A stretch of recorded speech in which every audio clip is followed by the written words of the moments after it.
Pendant 20 mois, il a parcouru l'Atlantique, le Pacifique et une partie de l'océan Indien. Et au fil de sa traversée, réalisé près de 2000 dialyses, seul à bord de son bateau. Jean-Louis Clémendeau, bonjour. Bonjour. Vous êtes passionné de navigation. Insuffisant rénal, vous avez réalisé un tour du monde à la voile en solitaire grâce à la dialyse péritonéale. Vous étiez venu nous voir quand vous démarriez ce tour du monde. D'abord, on va quand même préciser pour nos téléspectateurs que c'est grâce donc à cette dialyse que vous avez pu réaliser votre rêve. Pouvez nous rappeler en quoi ça consiste, cette dialyse qui est particulière puisqu'elle est péritonéale? Voilà, la dialyse péritonéale, en fait, on a un tuyau dans le ventre, un petit cathéter qui sort à ce niveau-là, sur 20 cm, avec un petit bouchon en bout. Et puis en permanence, on a 2 litres de dialysat dans la cavité péritonéale. Et le but juste, c'est parce que comme vos reins ne fonctionnaient plus, voilà, on est obligé, comme tous les insuffisants rénaux, de nettoyer en fait en permanence le sang.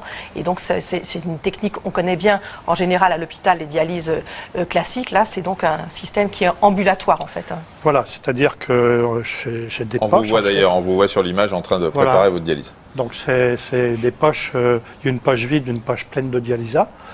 Et après s'être bien désinfecté les mains, on se connecte.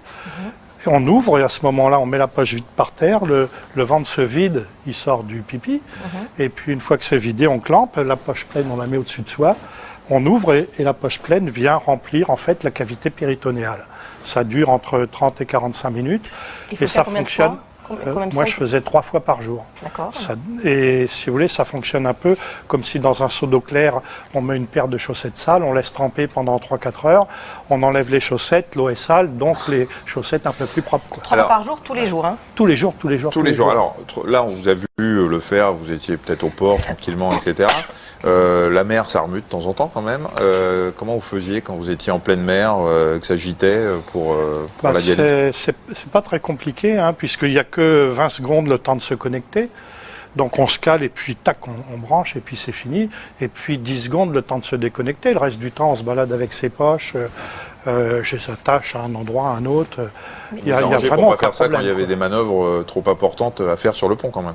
Oui, mais vous savez, quand on est en traversée transocéanique, enfin, j'étais pas en course, hein, donc. Prenez votre temps, quoi. Ouais, j'avais vraiment du temps, et même si il fait mauvais dehors, ça n'empêche pas de se dialyser, quoi, finalement. Non, il faut bien comprendre que c'est évidemment un geste vital. Hein, vous ne pouvez pas vous en passer. Comment vous faisiez? Vous ravitailler tous les combien? Parce qu'il faut avoir toutes ces poches sur le bateau en permanence. Hein. Tout à fait. Alors, si vous voulez, j'avais des arrêts, en fait. Hein. Par exemple, j'ai chargé 400 kg de poches de dialyse à Tahiti. Et j'avais 400 kg de poches de dialyse qui m'attendaient à Darwin en Australie. J'avais 2 mois pour faire ce parcours. Donc, j'ai pas pu faire beaucoup de tourisme, hein, malheureusement. J'aurais bien voulu m'arrêter un mois au Tonga, mais c'était pas possible. J'avais 2 mois, quoi. 400 kg de poches, ça me faisait 2 mois. Alors, on sait que la dialyse, ça fatigue beaucoup. La dialyse péritonéale, ça fatigue beaucoup moins. Voilà, ça fatigue pas du tout, hein. C'est vrai qu'un hémodialysé, quand il sort de sa séance de dialyse, il est crevé, il n'a qu'une idée, c'est d'aller dormir. Alors qu'avec la dialyse péritonéale, c'est une dialyse qui est vraiment très soft, en fait, et qui permet d'avoir la même forme en permanence. Mais alors pourquoi on n'en fait pas plus en France? C'est un problème, effectivement, contre lequel je me bats, c'est que l'hémodialyse, c'est une manne financière pour tout un tas de gens. Et du coup, si vous voulez, en France, c'est vraiment très très peu utilisé. C'est 5%. Il y a 5% des dialysés en France qui font la dialyse péritonéale, contre 95% pour l'hémodialyse, cette fois-ci, en passant par le sang et par des fistules qu'on réalise. Alors qu'en Europe, c'est en moyenne 20%, et puis dans certains pays d'Asie, 80%. Il y a un lobby de l'hémodialyse?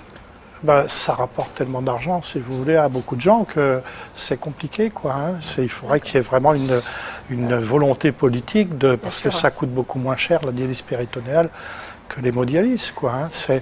Puis en France, si vous voulez, il y a des grandes disparités. Par exemple, en Normandie, vous en avez 30%, en Alsace 25%, puis il y a des régions où il n'y en a quasiment pas, quoi.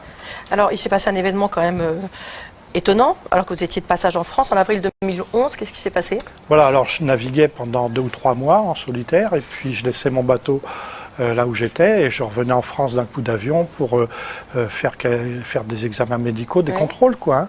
Et donc je suis rentré mi-mars 2011, et puis le 1er avril, j'ai reçu un coup de téléphone, et il y avait un rein pour moi à Caen, hein, puisque je m'étais inscrit à Caen.